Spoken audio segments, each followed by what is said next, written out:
Салем Дустар, вы снова на канале Кола. Большой рахмет, друзья, всем, кто подписался. Я рад видеть вас всех на моем канале. Друзья, сегодня мы посмотрим видео казахи и российская пропаганда. Золкин по фактам раскидал. Давайте посмотрим, увидим, что здесь расскажет, покажет, друзья. Перед просмотром не забываем подписываться, проставлять лайки, прожимать колокольчик. Видео выходит каждый день, видео выходят все по вашим заказам. Смотрим, друзья. Российская пропаганда. Как она работает?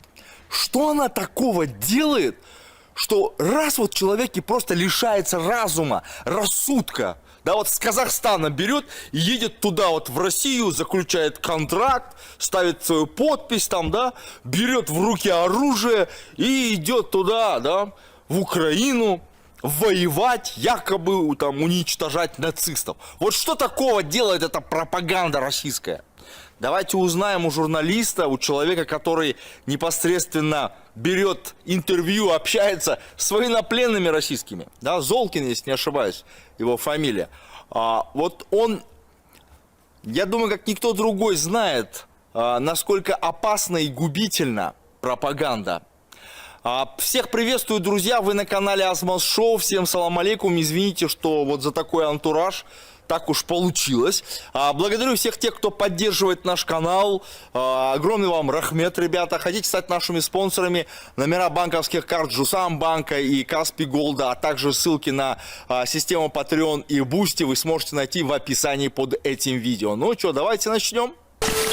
Как работает российская пропаганда? Она, понятно, основной мотив – это деньги здесь, да? Но они же еще сверху присыпают. Вот там помочь кому-то, там женщин убивают, там детей. Ну, один сумасшедший недавно говорил, что наши военные, которые зашли в Суджу, в Курскую область, значит, повесили детей в каком-то сарае. Вот они зашли в сарай, а там вот так прям повешенные дети лежат. Я прошу прощения, а нельзя ли было бы какое-нибудь подтверждение этим словам увидеть хотя бы? Ну, хоть какой-то кривой фейк вы слепите, да, чтобы это показать? Потому что, ну, кроме тех фейков, с которых, по-моему, уже смеются даже россияне, ну, что там два как бы украинца заходят к бабушке. Я видел. Говорят, ей же русня, типа, кидают ей сухпай, а та говорит, полдеревни убили, сволочи. А чё же они тебя не убили, раз ты такая вот героиня стоишь, прям им трусишь, что они все сволочи, что победа все равно будет за вами, и они стоят и не знают, что тебе ответить. Полдеревни убили и не знают, что тебе такой героине ответить. Ну, такое, оно такое уже дешевое, оно уже такое уже тупое, они просто не знают, что слепить, лепят вот это. Так что на самом деле поддаваться на российскую пропаганду могут только те люди, которые находятся постоянно под воздействием российского телевизора. Я понимаю, что отключить вы его, конечно, там не можете. Вот, но я предупреждаю о крайне негативных последствиях для каждого, кто его смотрит. Это могут быть и этнические казахи, это могут быть и этнические казахи, которые попадают под влияние россиян, которые его смотрят. Это то, что происходит у вас в стране. И, собственно говоря, это, наверное, и есть глобальный ответ на твой вопрос. Почему казахи едут в Украину воевать? Потому что работает российская пропаганда. Она как бы смягчает эффект, когда человек думает, что он просто едет деньги зарабатывать. Да, он себя может морально осуждать. А когда ему присыпают вот это вот, что он еще едет кого-то защищать, он такой, я же еще что-то хорошее делаю, значит, не только деньги зарабатываю. Так это работает. Ежедневное повторение одной и той же ереси, в которую, в конце концов, человек начинает верить. Вот настолько опасно это вот Соловьина, Киселева, Симоняна и т.д. и т.п. пропаганда здесь, в Казахстане. Ведь некоторые граждане наши поехали туда, якобы воевать с нацизмом. Вот чего они смогли добиться уже. Так что не забудьте выключить телевизор. Оставляйте ваши комментарии, давайте пообщаемся. Друзья, ссылку на канал автора я оставлю в описании под видео. Но он правду все говорит, друзья. В первую очередь здесь играют в первую очередь большую роль играют деньги. Так как я смотрел, Золкин интервью брал у двух парней с Казахстана. Вообще там молодые ребята по 20, вроде 18, одному 18 вообще лет было, другому 20. Ну вот там то маме помочь, то еще что-то. Вроде их после этого интервью сразу обменяли.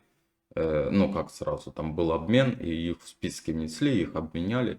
И уже видеоролик смотрел, как он говорит, что даже не отпустили там домой, там или еще что-то, какая-то реабилитация, какая там реабилитация сразу назад на фронт. Ну и сейчас на данный момент, да, было недавно тоже опубликовано также вот это журналистами, не знаю, Золкиным, не Золкиным, списки, сколько там воевало и погибло в Украине, или военнопленных, не помню точно, врать не буду, друзья. То там списки такие, я вам скажу, не маленькие, конечно. Пропаганда работает, она работает и она работает и влияет на тех людей, но в которых, друзья, какие-то вот проблемы сейчас есть. И вот если у тебя эта проблема есть, существует, и она такая, и ты уже в крайние меры не знаешь, куда, что делать, и ты берешь и идешь туда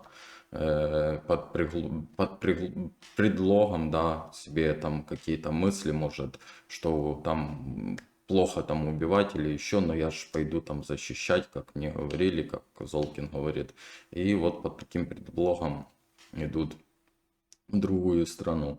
Ну, это печально, друзья. Я надеюсь, что в дальнейшем они осознают и не будут так делать. Но кто смотрит пропаганду эту круглос целыми днями, они в это постоянно будут верить. Я не говорю, что в Украине на украинском телевидении нет пропаганды.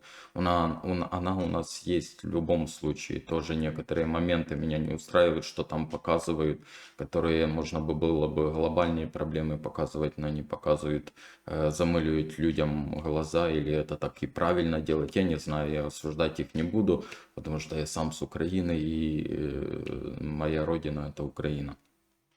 Но то, как они это все преподносят и делают, можно было бы поглобальнее какие-то проблемы, там чуть-чуть убавить вот эти какие-то телепередачи, телешоу и вот эти деньги выделять на фронт, потому что тоже там миллионы уходят на эти различные шоу. Я думаю, люди б могли потерпеть без каких-то там, кто сверху передача или еще какая-то там передача, или холостяк вот вышел передача. Зачем она вообще вот это военное время? Парни воюют, здесь парень просто выбирает с кучи баб себе жену. Прикол, да, вот сидит парень в окопе, посмотрю, я холостяк. Ну, нормально, вроде он там, а я здесь.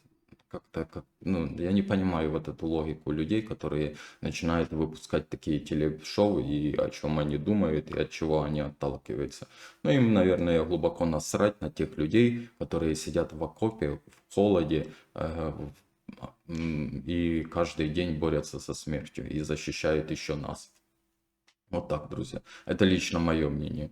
Друзья, обязательно в комментариях оставьте свое мнение, что вы думаете по этому поводу. Не забываем подписываться, проставлять лайки, прожимать колокольчик. Видео выходит каждый день, видео выходят все по вашим заказам. Берегите себя, друзья. До встречи.